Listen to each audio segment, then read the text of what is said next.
crafters, and welcome back to the Crafty Meraki YouTube channel. My name is Deepa from Designs by Dee, and today I have some stencil fun to share with you. Now, we're going to be using the Blooming Halo layering stencils, and we're actually going to be doing some watercoloring with them, which might seem a bit odd, but you can see you get a beautiful artistic look in the end.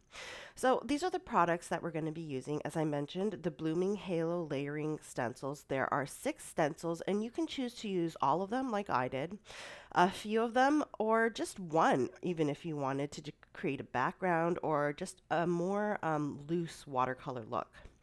Now, I'm going to be using some Altenew watercolors with these. You can use any watercolors you have on hand.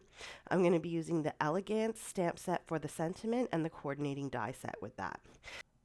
Now, I do want to make sure to mention that this technique is for anybody. If you have never watercolored before, you're completely new, you've only been doing it for a while, been doing it for a long time, anyone can do this.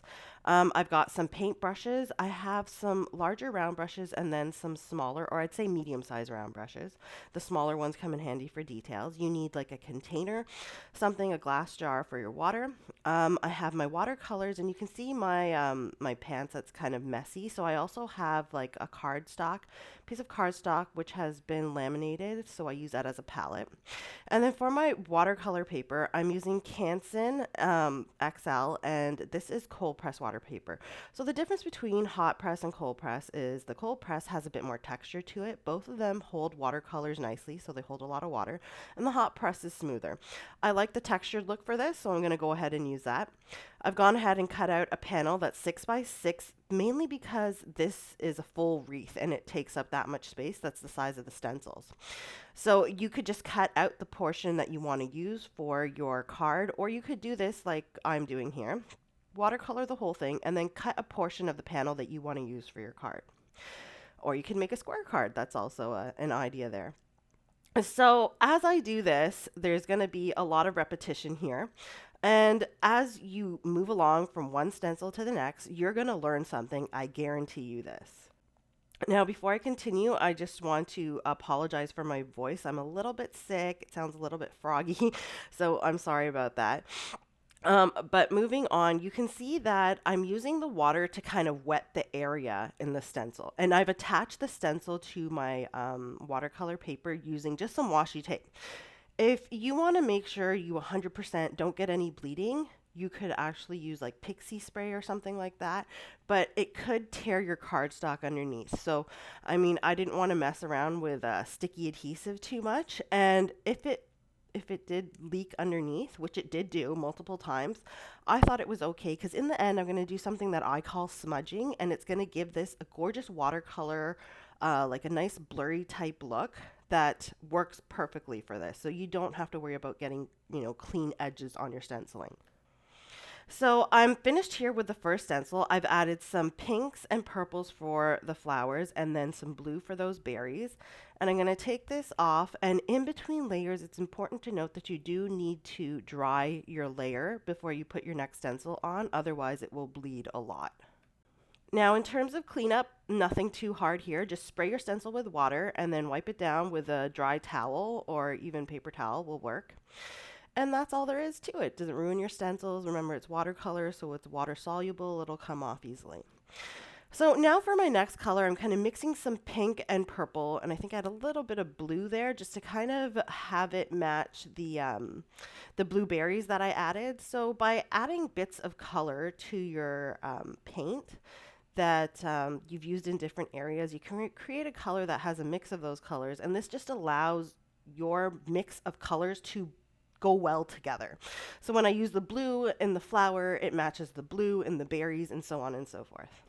So one thing that I do want to mention here is it's something that I learned as I went along, like doing my watercoloring for each stencil. I've done this before. It's just been a while, so you forget sometimes, right? So you'll notice that on the first layer, I added some water, and then I added the watercolor, and the watercolor and like all of that solution kind of just leaked underneath. And I learned that you kind of have to keep your watercolor a little more opaque, meaning that you don't want to add as much water to it, okay? So you want more of the watercolor, less of the water, in order to allow your stencil to be filled in with color without doing too much leaking underneath. Now, as I mentioned, what I'm doing right here is I'm taking just a wet paintbrush. So it's not completely wet, just a little bit. And all I'm doing is smudging the color in the bottom layer of these roses here. So by smudging the color, I'm filling in more of the white that would normally not be colored by the stencil. It creates a nice blurry, lighter tone. And it also softens the edges, which is really what I want to go for in this look here. I don't want stark edges between the color and the white of the panel that the stencil would normally create. By softening these edges, I not only correct any leaking or spillage that happens underneath the stencil, but it also gives it a nice soft look and a little bit more of an artistic watercolor look too. So right now, it might look a little like, oh God, what did you do? Just stick with the process. I guarantee you'll like the result in the end. So I went ahead and dried off that layer after what I call smudging out the colors, which is just really taking a dry, not a dry, sorry, like a slightly wet brush and just pulling out some of the color so that you're filling in not only the center of the flowers, but also like a bit around the edge. Now, again, I've come in with the stencil here for the leaves, and you'll notice my color is darker here. So I've learned my lesson. I don't want to add too much water to my watercolors.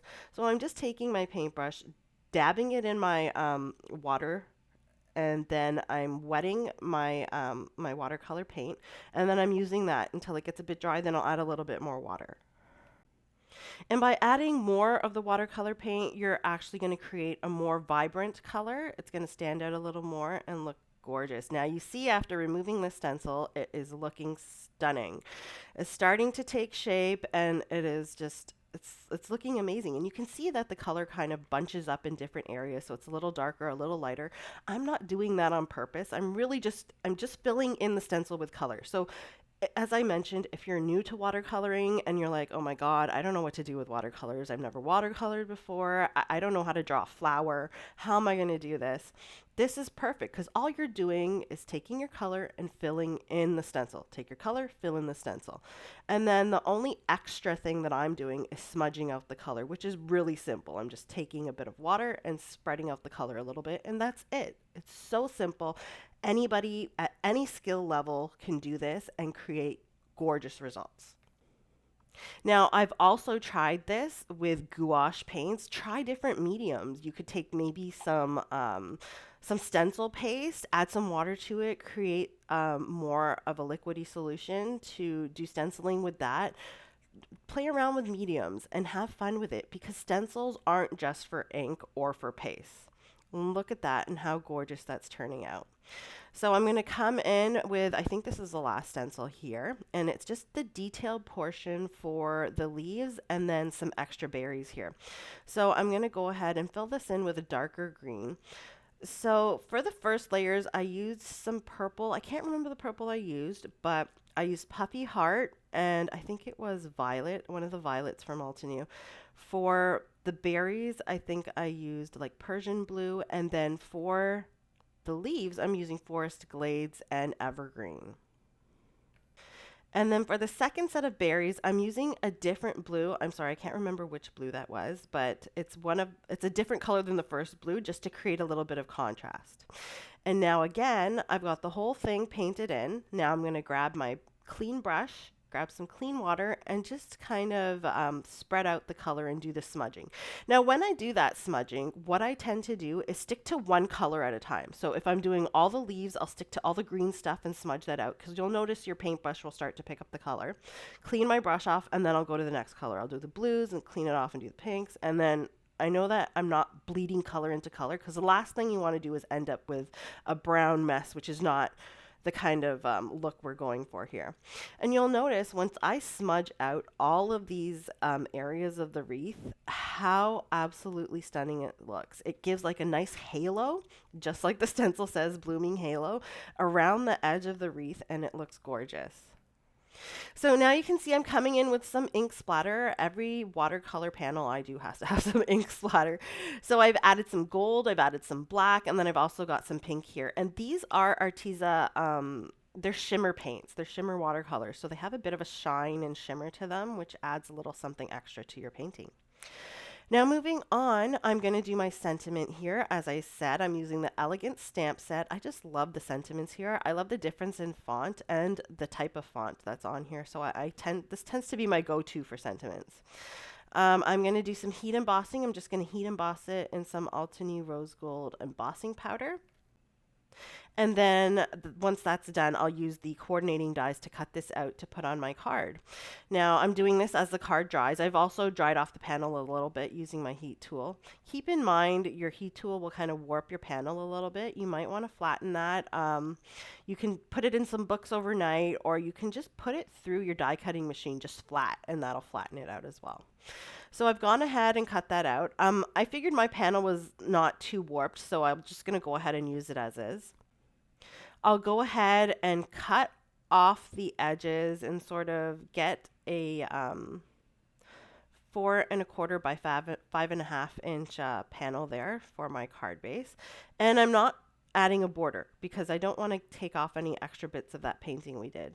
So I'll go ahead and add some strong adhesive. So you'll notice I'm using the strong double-sided adhesive here. That's because my panel does have a little bit of warping, not too much that's going to warrant me putting it through the die cutting machine or weighing it down with books, but enough that I want to make sure that I'm adding some strong adhesive so it sticks to my card base nicely without coming up on the edges or anything. And so I just kind of fold out the release papers on the sides and put it where I want, move it around, gives you some room to jig it around, and then take off the release paper and fasten it secure.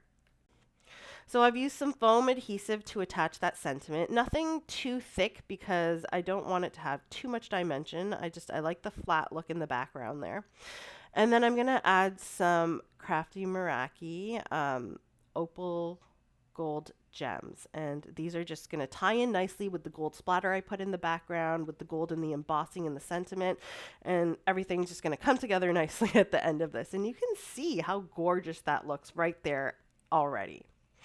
So this is the card I've created for you today. Go ahead and grab your layering stencils and your watercolors and have some fun. And the results, I guarantee you, you're gonna love it. And it really doesn't take any expertise at all. So I hope that you've learned a new technique here. I hope that this is something you'll try out. All of the products used today are linked within the description below. Don't forget to check those out. And I hope you guys have a gorgeous weekend. See you again. Bye.